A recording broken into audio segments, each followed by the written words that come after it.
Good morning mga ka-learning! Andito na naman tayo para mag-aral at matuto. Iyan na nga ang pag-aaralan natin. Ang tunog ng letrang E ay E. Kaya nga, gawin nyo nga ang tunog ng letrang E.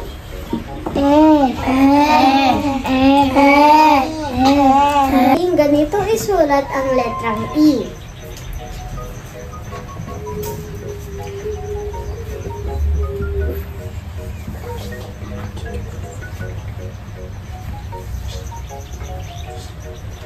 Kaya nga, isulat nyo nga ang letrang E.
Galing! Isulat nyo nga sa hangin ang letrang E.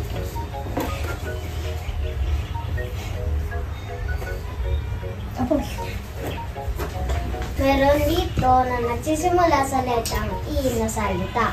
Babasahin ko at kayo. Eroplano, Elisi, Elmo, Ena. Sabay-sabay. Eroplano, Elisi, Elmo, Ena. Naman, meron akong ikukwento sa inyo. Ang eroplano ni Elmo.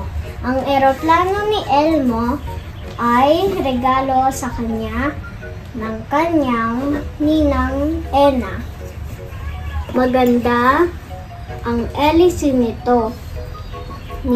Kaya sa lahat ng kanyang laruan, ito ang pinakagusto niya. Ano ang meron si Elmo? Star.